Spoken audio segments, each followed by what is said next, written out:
Bhagirath IS अकॅडमीच्या online प्लॅटफॉर्ममध्ये आपलं स्वागत आहे. डेली करंट अफेअर्स, त्यामध्ये आपण 22 नोव्हेंबर आजच्या दिवशी जे महत्त्वाच्या काही बातम्या ज्या आहेत त्याचा आढावा आजच्या या सेशनमध्ये आपण घेणार आहोत. सो सगळ्यात पहिली जी बातमी आहे ती first news in almost all the newspapers in today's you can say the Hindu, Indian express, वेगवेगळ्या न्यूजपेपरमध्ये आपल्याला हे बघायला मिळेल. ही सगळ्यात पहिली जी बातमी होती it talks about the launch of sounding rockets. Sounding rocket ही जी संकल्पना आहे ही भारतासाठी किंवा इंडियन स्पेस प्रोग्रामसाठी काही नवीन संकल्पना नाही आहे. इनफॅक्ट आपला जो स्पेस प्रोग्राम आहे तो इथूनच सुरू झालेला होता असे आपल्याला म्हणता येईल.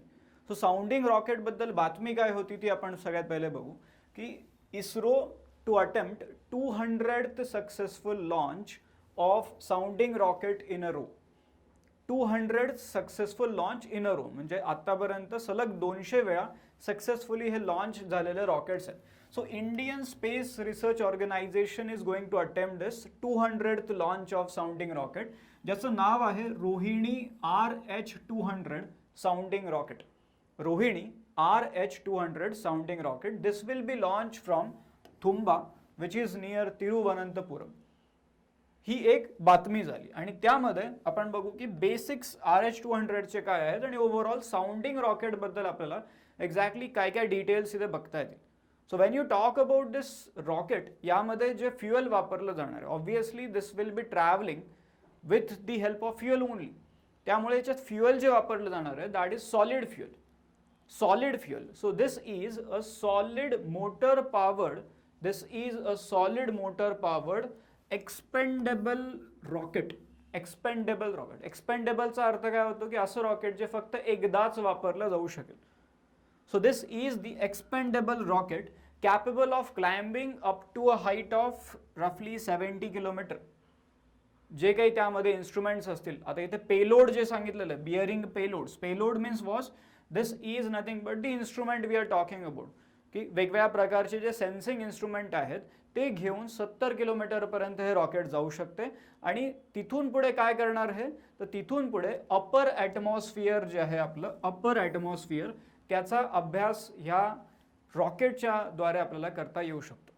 So simply it is such kind of rocket जिथे आपण बघू की या सरफेसवरून समजा हे रॉकेट इथून लॉन्च झालेलं आहे, it will travel up to one height.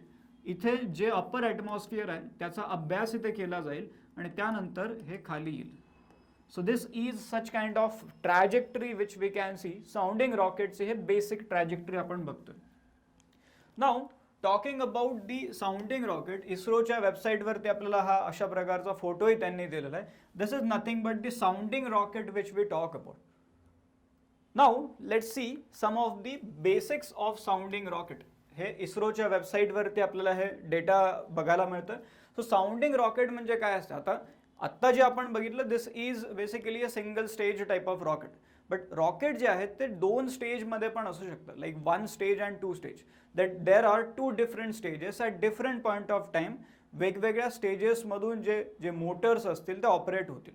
So this sounding rocket this is 1 or 2 stage rocket propellant, 1 or 2 stage solid propellant rocket which is basically used for probing the upper atmospheric region for space research. We are talking about the upper atmosphere of the earth. आणि त्यामध्ये मग आपण बघू की हे solid जे प्रोपेलंट्स आहेत exactly मग रॉकेटमध्ये कोणते सॉलिड प्रोपेलंट यूज होतं तर mostly we find that powdered aluminium.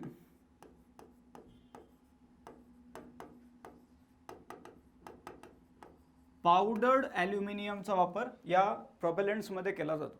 Also जेव्हा आपण ह्या रॉकेट्सबद्दल बोलतोय तर जोपर्यंत ते अर्थच्या ॲटमॉस्फिअरमध्ये राहील तोपर्यंत रॉकेटला कोणत्याही प्रकारचं ऑक्सिजन सप्लाय बाहेरून लागणार नाही, because we will be having oxygen in the atmosphere. But जर रॉकेट ॲटमॉस्फिअरला क्रॉस करते त्यानंतर आपल्याला स्पेशली ऑक्सिडायझर टँक्स पण रॉकेटमध्ये कॅरी करावे लागतात. सो जनरली या केसमध्ये आपल्याला त्याची गरज नाही पडणार आहे, but generally what happens for any rocket you will need a fuel as well as you will need oxidiser. सो हा एक महत्त्वाचा मुद्दा आहे जो बऱ्याच वेळेस परीक्षेमध्ये देखील विचारला जातो. Now the purpose of this rocket, so they also serve as easily affordable platform to test or prove the prototypes of new components or subsystems of any particular satellite. समजा आपण म्हणले की एक सॅटेलाइट आहे आणि तो दुसऱ्या प्लॅनेटपर्यंत आपण त्याला पोहोचवणार आहोत. एखादा असा एक स्पेस लॉन्च स्पेस व्हेकल आहे जे दुसऱ्या प्लॅनेटपर्यंत त्याच्या थ्रू आपण सॅटेलाइट पोहोचवणार आहोत. तर तसं जर असेल तर आपण एवढ्या कॉस्टली डिव्हाइसला डायरेक्टली विदाउट एनी टेस्टिंग तिथपर्यंत पाठवू शकणार नाही.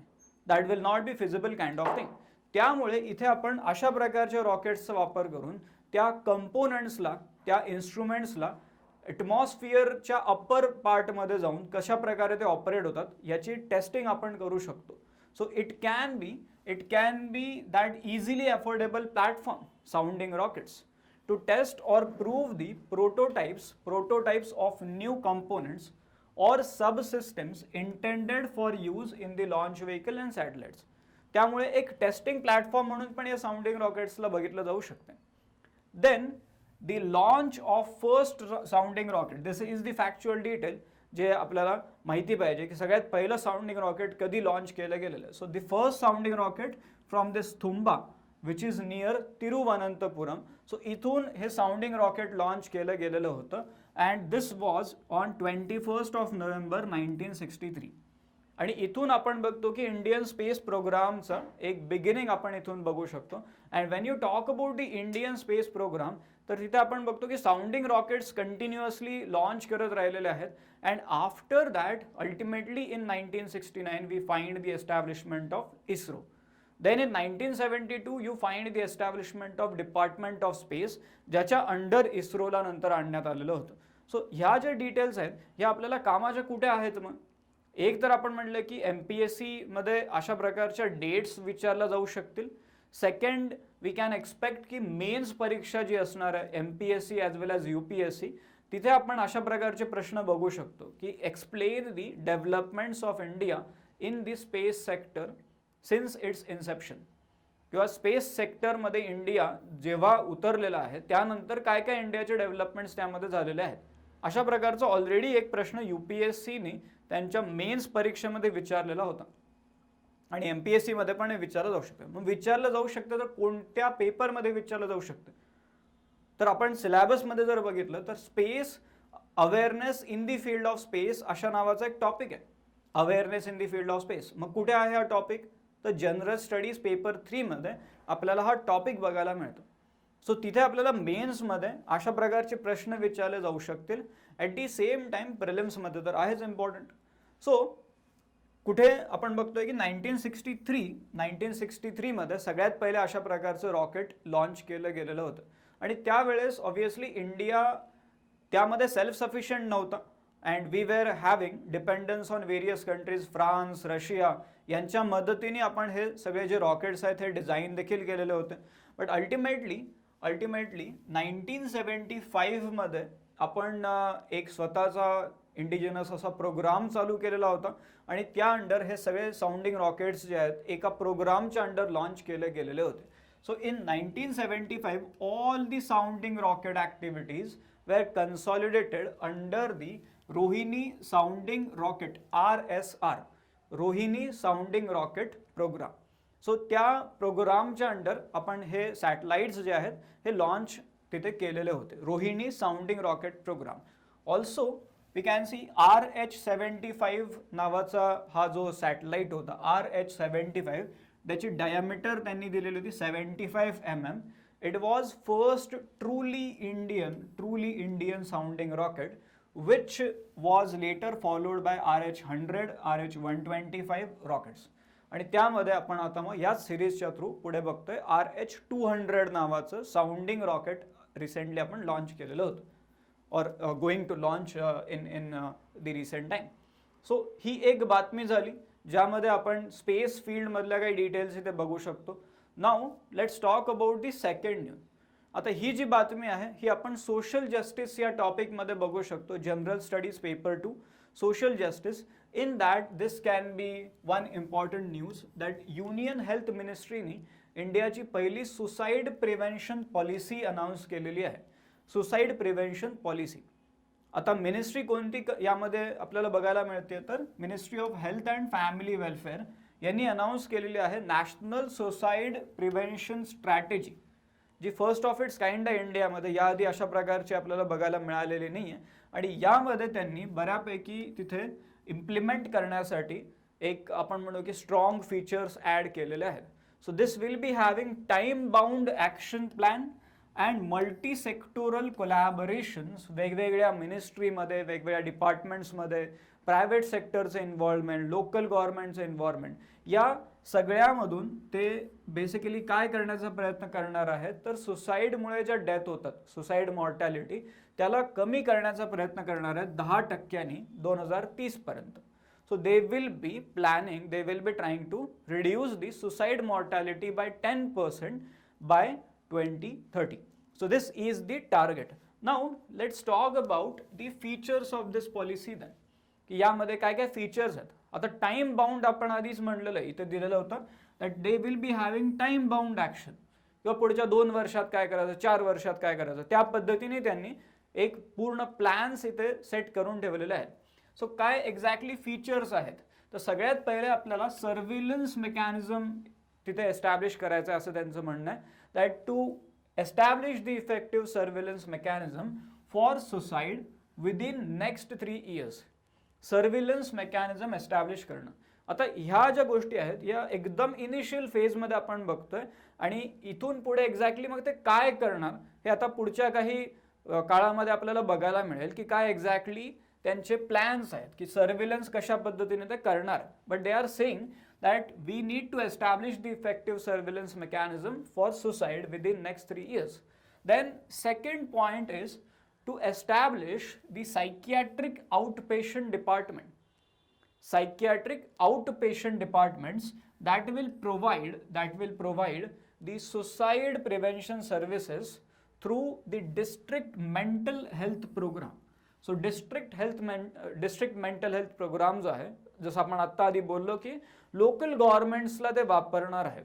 So district mental health programme in all district, अशा प्रकारचे जे सायकियाट्रिक आउट पेशंट डिपार्टमेंट्स आहेत ते ह्या प्रोग्रामच्या अंडर प्रत्येक जिल्ह्यामध्ये बनवण्याचा त्यांचा प्लॅन आहे. कधीपर्यंत, तर पुढच्या 5 वर्षामध्ये त्यांना हे करायचं आहे. Then next point is to integrate a mental wellbeing curriculum. This is interesting point. Mental wellbeing curriculum in all the educational institutions. त्यामध्ये कुठेही त्यांनी काही स्पेसिफिकेशन नाही दिलेलं आहे. They are saying all educational institutions within the next 8 years. Since educational institutions मध्ये वेगवेगळ्या प्रकारच्या आपल्याला बघायला मिळू शकतील, देर आर मल्टिपल फील्ड्स आणि बऱ्याचशा इन्स्टिट्यूशन्स आपल्याला यामध्ये दिसतील. त्यामुळे आपण इथे बघतोय की टाइम फ्रेम पण जरा जास्त आपल्याला दिसतोय की पुढच्या 8 वर्षामध्ये हे करायचं असं त्यांचं म्हणणं. Then next important feature is that we need to develop the guidelines for responding for responsible media reporting. जर सुसाईड झाली तर त्यामध्ये without any lack of sensitivity reporting झाली नाही पाहिजे. So they are saying that we need to develop the guidelines for responsible media reporting of suicides. जसं आपण बघतो की जर मागच्या 2 वर्षामध्ये म्हटलं तर सुशांत सिंग राजपूतच्या केसमध्ये आपण जे बघितलं की ज्या प्रकारची मीडिया रिपोर्टिंग चालू होती, सो त्यामुळे ही अशा प्रकारचे काही पॉईंट्स ॲड केलेले असू शकतात. So to develop the guidelines for responsible media reporting of suicides and restricting access to the means of suicide, की कशा पद्धतीने आपल्याला मीन्स ऑफ सुसाईडचे ॲक्सेसच रेस्ट्रिक्ट करता येतील. सो त्याबद्दल पण ह्या गाईडलाईन्स डेव्हलप करण्याचं त्या फीचर्समध्ये आपण पॉईंट एक बघतोय. Then the policy or the strategy, it is stressing on developing the community resilience and societal support for the suicide prevention. किंवा पूर्ण समाजामधूनच आपण बघू की समाजामध्येच या प्रकारची जी एक आपण म्हणतो की सुसाईड नावाची जी आयडिया आहे त्यालाच विरोध झाला पाहिजे. कम्युनिटी रेझिलियन्स आपण ज्याला म्हणतोय. So this should be opposed. Also suicide प्रिव्हेन्शनला समाजामधून सपोर्ट देखील मिळाला पाहिजे की पूर्ण एक आपण म्हणले की government will do its job, but at the same time civil society also needs to do its job. त्यामुळे इथे सोसायटल सपोर्टची पण इथे एक एक पॉईंट जो आहे सोसायटल सपोर्टचा तो इथे त्यांनी मेन्शन केलेला आहे. वाईल पुढचा जो पॉईंट होता की आपण जर म्हणले की India being the member of WHO, तर WHO काही जे डॉक्युमेंट्स आहेत त्याचा आधार घेऊन पण आपल्याला पॉलिसी बनवता येऊ शकते. But they are saying that our strategy, yes it is in line with WHO's World Health Organization's South East Asia region strategy for suicide prevention. व WHO स्ट्रॅटेजीला धरूनच आपली ही पॉलिसी किंवा स्ट्रॅटेजी आहे. But at the same time it will remain true to India's cultural and social milieu. म्हणजे आपल्या cultural आणि सोशल सेटअपला धरूनच आपण ही पॉलिसी डिझाईन केलेली आहे. Though we can say it is in line with WHO strategy as well. सो इथपर्यंत ह्या पॉलिसीबद्दल आपण काही महत्त्वाचे फीचर्स बघितले जे आपल्याला डायरेक्टली मेन्समध्ये एक पूर्ण प्रश्नच असा विचारला जाऊ शकतो की कशा पद्धतीने इंडियामध्ये सुसाईड प्रिव्हेन्शन रिलेटेड काम केले जातात. But when you are writing about such kind of things, त्यामध्ये आपल्याला जसं आपण आधी बोललो होतो की आपल्याला डेटा खूप महत्त्वाचा आहे. So let's talk about some of the data जो आपल्याला या मुद्द्याची एक सिरियसनेस काय आहे, या मुद्द्याची ग्रॅव्हिटी किती आहे हे सांगणारा डेटा आपण एक इथे बघू शकतो की इंडियामध्ये more than 1 lakh lives are lost every year to suicide. किंवा 1 लाखपेक्षा जास्त लोकांची डेथ होतीये सुसाईडमुळे. And it is the top killer in the 15 to 29 years category. Specially या एज कॅटेगरीमध्ये आपल्याला बऱ्यापैकी डेथ्स इथे बघायला मिळतात. मागच्या 3 वर्षामध्ये जर आपण म्हटलं, देर आर 2 टाइप्स ऑफ डेटा. एक आहे की लॉंग टर्ममध्ये आपल्याला पूर्ण आकडा दाखवतो की दरवर्षी 1 लाखपेक्षा जास्त लोकांची डेथ होतीये. ॲट दी सेम टाइम मागच्या 3 वर्षामध्ये, म्हणजे आपल्याला अजून जास्त क्लॅरिटी येण्यासाठी की मागच्या 3 वर्षात काय झालेलं, because we can see 2020, before 2020 world is somewhat different, after 2020 world will be somewhat different. त्यामुळे या 3 वर्षामधला डेटा आपल्यासाठी खूप महत्त्वाचा राहणार. So in past 3 years, the suicide rate has increased from 10.2 to 11.3 per 1 lakh population. म्हणजे मागच्या 3 वर्षामध्ये आपण जर बघितलं, so before 2019-20 the number was 10.2 per 1 lakh population. आता नंबर झालेला आहे 11.3 per 1 lakh population. Also, the most common reason for suicide is family problem and illness. हे most common reason आहे, family problem and illness, while it account for 34% and 18% of all suicide related deaths. किंवा सगळ्या डेथपैकी 34% family प्रॉब्लेम्सनी होत आहेत, 18% जे आहेत त्या इलनेसमुळे death होत आहेत. So when you are writing about such kind of question in mains, त्यामध्ये हा डेटा जो आहे तो आपल्याला खूप महत्त्वाचा राहणार आहे. पुन्हा एकदा जर आपण म्हटले की हा एक्झॅक्टली कुठे कामात येणार आहे, तर general studies paper 2 there is one syllabus topic social justice. आणि सोशल जस्टिसमध्ये आपण अशा प्रकारच्या बातम्या ज्या आहेत त्या सिलेबस टॉपिकच्या अंडर इथे बघू शकतो. Now let's talk about the third news in today's newspaper. It is about the data protection bill. So how different is the new data protection bill, because याआधी 2019 मध्ये पण असं बिल टेबल केलं गेलेलं होतं, but now we are having a different bill. मग ह्या नवीन बिलमध्ये exactly काय बदल झालेले आहेत, याच्यामध्ये काय फीचर्स आहेत, काय प्रॉब्लेम्स आहेत, याचे काय चांगले पॉईंट्स आहेत, याबद्दलचं एक ॲनालिसिस आपल्याला आजच्या न्यूजपेपरमध्ये बघायला मिळते. This is from the Hindu newspaper. आणि इथे लेटेस्ट ड्राफ्ट जो आहे, आता ह्याचं असं आहे की आत्तापर्यंत पास झालेलं आहे असं नाही आहे. जर पास झालं असतं तर बिलला आपण ॲक्ट म्हटलं असतं, but it is not passed. हे आता पब्लिक कमेंटसाठी ओपन केलं गेलेलं आहे. This is open for public comment. In related to this आपल्याकडे जर आपण म्हटलं की बेसिक कोणत्याही पॉलिटिक्सच्या टेक्स्टबुकमधून हे वाचून ठेवणं तुम्हाला गरजेचं आहे की कोणतंही बिल जे आहे ते ॲक्ट होईपर्यंत काय काय प्रोसेस तिथे आपल्याला बघायला मिळतात. बोथ इन लोकसभा, राज्यसभा, स्टेटमध्ये असेल तर विधानसभा, विधान परिषद. सो काय प्रोसेस आहे ते आपल्याला महत्त्वाचं आहे माहिती असणं. So latest draft of this data protection law, ज्याचं नाव काय, ऑफिशियल नाव काय आहे, digital personal data protection bill 2022. That is DPDP bill 2022. हे पब्लिक कमेंटसाठी ओपन करण्यात आलेलं आहे. Now let's talk about the features of this bill. So analysis जर आपण याचं बघितलं तर वेगवेगळे प्रश्न आणि उत्तर या स्वरूपामध्ये आजच्या न्यूजपेपरमध्ये आलेलं होतं आणि त्यामधूनच आपण हा डेटा घेतलेला आहे. सगळ्यात पहिली आणि महत्त्वाची जी इथे त्यांचं जे पहिलं कन्सर्न जे होतं की एक आपण म्हणतो की लहान मुलं जे आहेत, सो लहान मुलांमध्ये एक्झॅक्टली जेव्हा आपण डेटाबद्दल बोलतोय, now days we can see mobile फोन्सचा वापर, इंटरनेटचा वापर लहान मुलांमध्ये मोठ्या प्रमाणात आपल्याला बघायला मिळतं. In some cases we can see की तिथे आपण म्हणतो की हे चांगलं नाही आहे, काही केसेसमध्ये आपण म्हणतो की हे चांगलं आहे, that they are getting exposure. But या सगळ्या सिनारिओमध्ये डेटा प्रोटेक्शन आणि चिल्ड्रन ह्या दोघांचं कसं रिलेशन आहे ते पहिले या प्रश्नामध्ये त्यांनी ॲड्रेस केलेलं आहे. That how does this draft bill treat the personal data processing of children. मग चिल्ड्रन म्हणजे एक्झॅक्टली काय त्यावरूनच सुरुवात होती. किंवा चिल्ड्रन कोणाला म्हणायचं, 15 वर्ष, 16 वर्ष, 10 वर्ष, 12 वर्ष कोणाला म्हणायचं. So here they are saying that children means all those who are under the age of 18. All those who are under the age of 18. So a major issue that remains is nothing but the age of digital consent.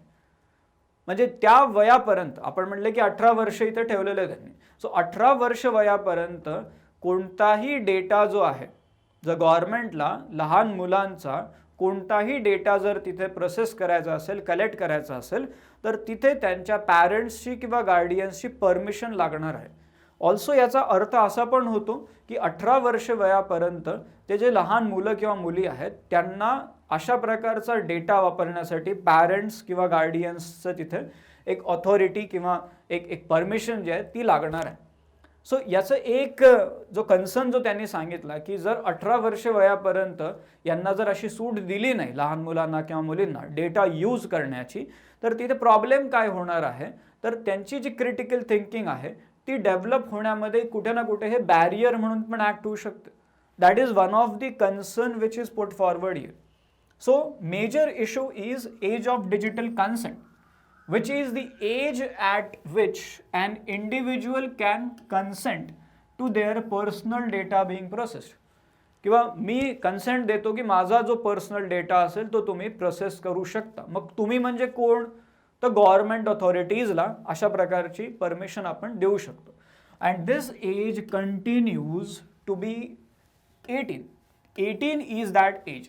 याचा अर्थ असा होतो की जे parent आहेत किंवा guardian's आहेत त्यांची कन्सेंट इथे रिक्वायर असणार आहे to process the personal data of children and adolescent below the age of 18 years.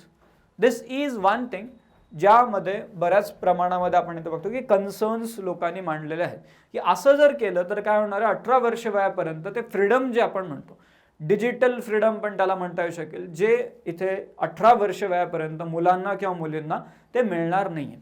Also such kind of restrictions will be in violation of India's obligations under the convention on the rights of child. आणि त्यामुळे ह्या मुद्द्याला critically बघितलं जात आहे की खरंच असं ठेवण्याची गरज आहे का, अजून काही सेफगार्ड्स आपण या केसमध्ये अप्लाय करू शकतो. This is the first point. Second point, what changes have been made regarding the data localization requirement. Data localization म्हणजे काय की जो डेटा तुम्ही कलेक्ट करणार आहात, this is about all the multinational companies also, की जो डेटा तुम्ही कलेक्ट करणार, जर इंडियामधल्या लोकांचा डेटा आहे तर तो प्रोसेस जो आहे तो इंडियामधल्या सर्व्हर्समध्येच तुम्ही केला पाहिजे. That is the data localisation requirement. सगळ्यात पहिले जर आपण बघितलं तर मागचं जे बिल होतं 2019 त्यामध्ये आणि 2022च्या बिलमध्ये एक मोठा फरक जो आहे की क्रॉस बॉर्डर डेटा फ्लोला अलाउ केलं गेलेलं आहे. So they are allowing the cross border data flow. इंडस्ट्रीचा हा कन्सर्न होता किंवा आम्ही आमचे सर्व्हर्स जे आहेत ते पुन्हा इंडियामध्ये बनवले तर आमची कॉस्टही वाढणार आहे and this will not be feasible to us. त्यामुळे इंडस्ट्रीचा कन्सर्न इथे ॲड्रेस केला गेलेला आहे, but still there are some issues in that. So हे जे बिल आहे 2022 मधलं, it aims to strike that balance between industry concern and government approach. मग एक्झॅक्टली काय करणार आहेत ते, तर ते अलाव करणार आहेत क्रॉस बॉर्डर डेटा फ्लोला. So they will be allowing the cross-border data flow to countries and territories which will be notified by the central government. आणि हा एक मुद्दा इथे कुठे ना कुठे डाऊट्स क्रिएट करतो, किंवा नोटिफाय कोण करणार आहे, तर सेंट्रल गव्हर्नमेंट याला नोटिफाय करणार आहे की कोणत्या कंट्रीजला तुम्ही अलाउ करणार आहात cross border data flow. Also this draft legislation जे आता पब्लिक कमेंटला ओपन झालेलं आहे, it fails to provide any guidance or criteria की कोणत्या बेसिसवरती तुम्ही या कंट्रीजला सिलेक्ट करणार आहात. So the criteria for the consideration of union government while making this notification, तुम्ही म्हणलेले आहे की आम्ही अलाउ करणार कंट्रीजला, बट आम्ही नोटिफाय केलेल्या कंट्रीजला आम्ही अलाउ करणार. बट एक्झॅक्टली मग कोणत्या बेसिसवरती तुम्ही या कंट्रीजला सिलेक्ट करणार, काय कारण असणार आहे की तुम्ही एका कंट्रीला सिलेक्ट केलं दुसऱ्या कंट्रीला नाही केलं, त्याबद्दल आत्ता या ड्राफ्ट लेजिस्लेशनमध्ये कोणत्याही प्रकारचं प्रोव्हिजन त्यांनी ॲड केलेलं नाही आहे. That is one issue. Then third point is what is the design of regulatory framework proposed under this bill. Regulatory framework याच्या आधी आपण बघतो की ही ऑर्गनायझेशन सांगितलेली होती मागच्या बिलमध्ये, data protection board of India DPB, ही मागच्या बिलमध्ये सांगितलेली ऑर्गनायझेशन होती आणि त्यामध्ये त्याला बऱ्यापैकी पॉवर्सही दिलेल्या होत्या. But when you talk about this bill, यामध्ये या ऑर्गनायझेशनचा, data protection board of India या ऑर्गनायझेशनचा जो स्कोप आहे पॉवर्सचा, तो बराच कमी केलेला आपल्याला बघायला मिळतो. मग तू पॉवर जर यांच्याकडून काढून घेतली तर कोणाला दिली पॉवर, तर पॉवर दिलेली आहे सेंट्रल गव्हर्नमेंटला. आणि हे आपल्याला या डेटामधून पण बघायला मिळेल that out of the 22 clauses provided in this bill, the central government has been provided the rule making power in around 14 clauses. म्हणजे 22 पूर्ण जे क्लॉजेस आहेत त्यापैकी 14 क्लॉजेसमध्ये रूल मेकिंग पॉवर जी आहे ती कोणाकडे आहे, तर सेंट्रल गव्हर्नमेंटकडे आहे. याचा अर्थ असा होतो की जे डेटा प्रोटेक्शन बोर्ड आहे त्याच्या पॉवर्स कुठे ना कुठेतरी कर्टेल केलेल्या आहेत. मग आता आपण म्हटलं की ठीक आहे रूल मेकिंग पॉवर सेंट्रल गव्हर्नमेंटकडे आहे, पण त्यामध्येही जर प्रॉपरली ह्याला तिथे मेन्शन केलं असेल तर त्यामध्ये आपण म्हणू शकतो की there can be some reasons for that, but इथे तसं झालेलं नाही आहे. Also this bill fails to provide adequate legislative guidance for framing these rules. त्यामध्ये आपण बघतोय की जर आपण म्हटलं की असं जर लिहिलं असतं त्यांनी की रूल मेकिंग पॉवर सेंट्रल गव्हर्नमेंटकडे राहील आणि त्या दरम्यान किंवा त्यासाठी आपण म्हणू रूल मेकिंग पॉवर्स आपण म्हणतो की नियम बनवण्यासाठी पार्लमेंटचा गायडन्स सेंट्रल गव्हर्नमेंटला घ्यावा लागेल, असं तिथे सांगितलं गेलेलं नाही आहे. The issue is that they are not giving adequate legislative guidance here. आणि त्यामुळे असं होऊ शकते की पार्लमेंटला किंवा लेजिस्लेचरला बायपास करून देखील काही गोष्टी इथे केल्या जाऊ शकते. Also this leads to the concern of excessive delegation of legislation.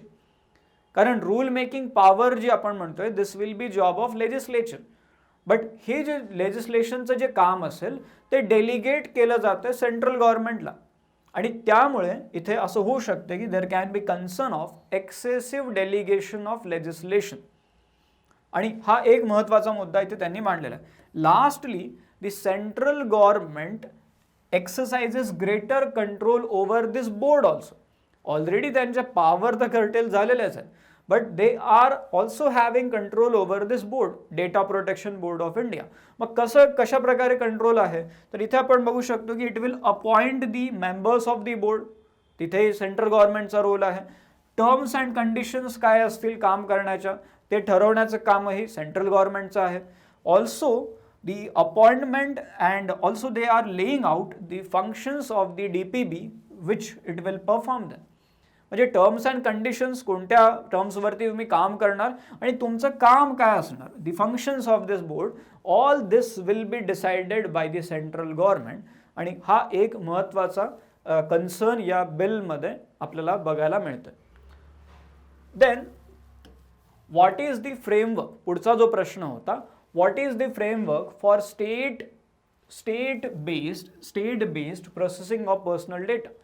Framework exactly आपल्याला इथे काय सांगते की state based processing of personal data म्हणजे पर्सनल डेटा जर प्रोसेस करायचा आहे, we are talking about state here. State म्हणल्यावरती आपण राज्य नाही म्हणत आहे, तर स्टेट म्हणल्यावरती आपली जी बेसिक पॉलिटिकल सिस्टीम आहे त्याबद्दल आपण बोलतोय. So state based processing of personal data, यामध्ये एक्झॅक्टली काय फ्रेमवर्क आहे, तर युनियन गव्हर्नमेंटकडे आपण बघतो की बऱ्याच अमाऊंटमध्ये पॉवर दिलेलं आहे. म्हणजे एक्झॅक्टली कोणता डेटा जो आहे तो प्रोसेस केला जाईल without consent. Otherwise they are processing the data, but काही डेटा असा असेल की जो विदाऊट कन्सेंट, म्हणजे तुमचे कन्सेंटच नाही आहे तरीही गव्हर्नमेंट तुमचा डेटा जो आहे तो प्रोसेस करू शकेल. मग या कोणत्या अशा सिच्युएशन्स असतील की जेव्हा विदाऊट कन्सेंट डेटा प्रोसेस होणार, तर त्या सिच्युएशन्स डिफाईन करण्याचं काम सेंट्रल गव्हर्नमेंटचं आहे. So that is one important issue here, that the power to specify fair and reasonable purpose for which it can process the personal data without consent कोणाकडे आहे, union गव्हर्नमेंटकडे आहे. Also the exemption from most of the data protection obligation, एक्झेम्पशन्स पण आहेत. मग काही अशा situations आहेत जिथे डेटा प्रोटेक्शन ऑब्लिगेशन्स तिथे पाळले जाणार नाही आहेत. आणि मग अशा कोणत्या कंडिशन्स असतील, तर exemption from most of the data protection obligation is provided if the processing is undertaken in the interest of prevention, detection, investigation of any offence or any other contravention of any law. जर union गव्हर्नमेंटला वाटलं की एखाद्या कायद्याचं उल्लंघन झालेलं आहे, त्यामुळे आपल्याला डेटा प्रोटेक्शन ऑब्लिगेशन इथे पाळता येणार नाही आहे, आपल्याला अशा प्रकारची परिस्थिती ते क्रिएट झालेली आहे की आपल्याला इन्व्हेस्टिगेशन पर्पजसाठी, डिटेक्शनसाठी डेटा जो आहे तो प्रोसेस करावाच लागेल. आणि त्यामुळे हे जे एक्झेम्पशन्स आहेत ते ऑटोमॅटिकली अप्लाय होऊन जातील, ते ऑटोमॅटिकली अप्लाय होतील. ऑल्सो पुढे अजून त्यांनी म्हणलेलं होतं की सोव्हरेनिटी, इंटिग्रिटी ऑफ इंडिया या संदर्भातला काही इश्यू असेल तर तुमचा डेटा प्रोटेक्ट होईलच, याची गॅरंटी इथे दिली जाणार नाही. ऑल्सो हे सगळं जे आपण बोलतोय हे 2018 आपण जे बघितलं होतं पोट्टास्वामी जजमेंट जी आली होती, राईट टू प्रायव्हसीवाली, फंडामेंटल राईट, कुठे आला होता तर आर्टिकल 21 इन्क्लूड केला होता. लगेच 2018च्या परीक्षेमध्ये प्रश्न आला होता त्यावरती. आता हे जे आपण सगळं जे बोलतोय हे क्लिअर कट हे व्हायोलेशन असणार आहे. It will be violation of necessity and proportionality test. किंवा जर तुमचा डेटा एकदमच जास्त गरज असेल काही तरच डेटा प्रोसेस करावा, otherwise data process without consent आपण म्हणतोय. अदरवाईज डेटा जो आहे तो प्रोटेक्ट करण्यासाठी जास्तीत जास्त प्रयत्न केले जावे. So this may be a violation of necessity and proportionality test which is laid down by the Supreme Court in the Puttaswamy versus Union of India. सो हा एक मुद्दा इथे त्यांनी मांडलेला होता, necessity and proportionality test. Then next point is, and last in this entire section, कि moreover the storage limitation is not applied to the government agencies. Limitation म्हणजे आपण म्हणतोय की असं नाही की 1 GB 2 GB, तसं नाही. We are talking about the time limit, किंवा किती काळासाठी तुम्ही डेटा स्टोअर करून ठेवू शकता. Because there are a lot of things, जसं आपण म्हणतो की राईट टू फॉरगेट नावाचा जो प्रोव्हिजन आलेला आहे की आमचा डेटा जो आहे तर काम झालं असेल तर डिलीट करून टाका तुम्ही, गव्हर्नमेंटला आपण असं सांगतोय. So here you can see storage limitation does not apply to government agencies. आणि त्यामुळे आपण बघतोय की ह्या एजन्सीज कंटिन्युअस वेमध्ये डेटा रिटेन करून ठेवू शकतात, आपला personal data, for an unlimited period of time. जरी त्या डेटा स्टोअर करण्याचं काम जे आहे, purpose of processing the data, ते जरी संपलेलं असेल किंवा कोणत्याही प्रकारचं कायद्यामध्ये पण लीगल रिक्वायरमेंट असं नाही आहे की तुम्ही तो डेटा साठवून ठेवावा, तरी देखील अनलिमिटेड पिरियडसाठी हा डेटा जो आहे तो स्टोअर करून ठेवला जाऊ शकतो. असं का बरं आहे? बिकॉज या बिलमध्ये स्टोरेज लिमिटेशन अप्लाय होत नाही आहे.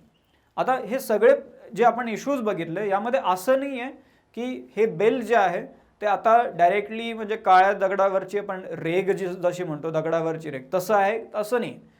वी कॅन सी यामध्ये चेंजेसही होऊ शकतील. वाय? बिकॉज पब्लिक कमेंटसाठी हे आलेलं आहे. यामध्ये वेगवेगळ्या लोकांचे ओपिनियन्स इथे जातील आणि त्यानुसार यामध्ये बदलही अपेक्षित आहे. But for the time being हे जे पर्सनल डेटा प्रोटेक्शनचं जे बिल आहे त्याबद्दलचे काही क्रिटिकल पॉईंट्स आपण या आत्ताच्या डिस्कशनमध्ये बघितले. And then the last point जे ब्रीफली आपण डिस्कस करू आणि मग थांबू, जावा अर्थक्वेक. जावा अर्थक्वेक जसं आपण बघितलं की काल इंडोनेशियामध्ये हा अर्थक्वेक आलेला होता आणि त्यामध्ये मोठ्या प्रमाणात डिस्ट्रक्शनही झालेलं होतं. So now let's talk about some of the basic things about Indonesia की जे आपल्याला परीक्षेसाठी महत्त्वाचे राहतील. सगळ्यात पहिले आपल्याला हा मॅप माहिती पाहिजे. एक रफ मॅप आपण काढू.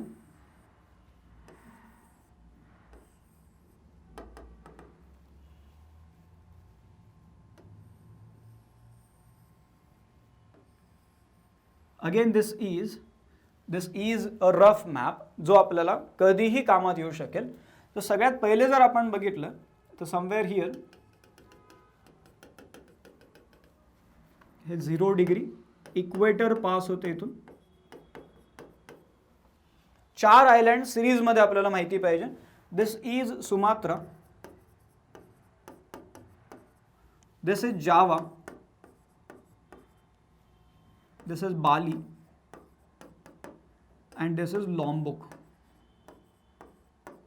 पुढचे बरेचसे आयलँड्स आहेत बट हे 4 तरी आपल्याला सिक्वेन्समध्ये माहिती पाहिजे. मागच्या वर्षी MPSCने देखील हा प्रश्न विचारलेला होता. Sumatra, Java, Bali and लॉम्बोक.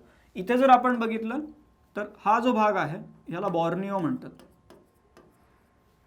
हे जे आहे सुलावेसी आयलँड.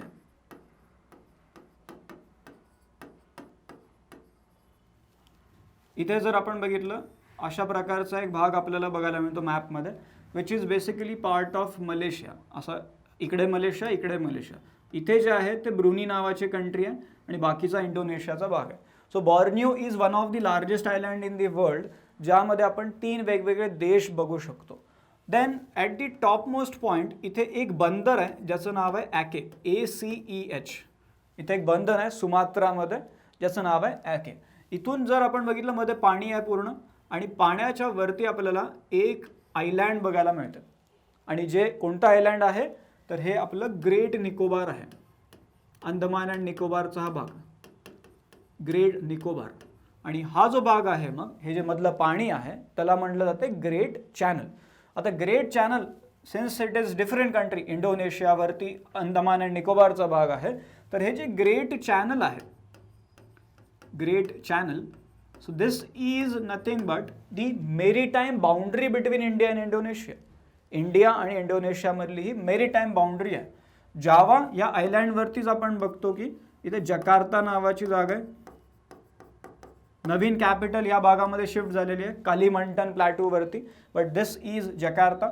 आता इथे जर आपण बघितलं तर हा सिक्वेन्स एकतर महत्त्वाचा आहे. UPSCमध्ये ॲके नावाची जी जागा आहे त्याबद्दल प्रश्न विचारला गेलेला आहे. Also they can ask you की इक्वेटर कुठून कुठून जातं. तर इक्वेटर आपल्याला जकार्ता, बाली किंवा लॉम्बोक इथून बघायला मिळत नाही. इक्वेटर कुठून जातो त्या सुमात्रामधून जातो. Also here we can see हा जो भाग आहे याला मलाक्का स्ट्रेट म्हटलं जातं. व्हेरी इम्पॉर्टंट पॉईंट इंटरनॅशनल ट्रेडमध्ये. And then this is Malaysia. बाकी हा जो भाग आहे हा जवळपास आपण म्हणतो की लाईक 14,000 to 15,000 आयलँड्स आहेत या भागामध्ये. But this is the rough structure which can be important for exam. त्यामुळे एकतर इथे आपण काही गोष्टी बघितल्याच, but because of this Java earthquake एकदा पुन्हा आपलं ॲटलास ओपन करून आपण इंडोनेशियाचा मॅप जो आहे तो बघून ठेवणं गरजेचं आहे. Because in normal case also हा जो मॅप आहे हा UPSCमध्ये किंवा MPSCमध्ये मोठ्या प्रमाणामध्ये विचारला जाऊ शकतो. यामधून प्रश्न येऊ शकतो. त्यामुळे हे केअरफुली आपल्याला बघणं गरजेचं आहे. सो इथपर्यंत आपण आजच्या न्यूजपेपरमधल्या काही महत्त्वाच्या बातम्या डिस्कस केल्या. आपल्या पुढच्या सेशनमध्ये अशाच काही बातम्या घेऊन आपण पुन्हा भेटू. थँक्यू.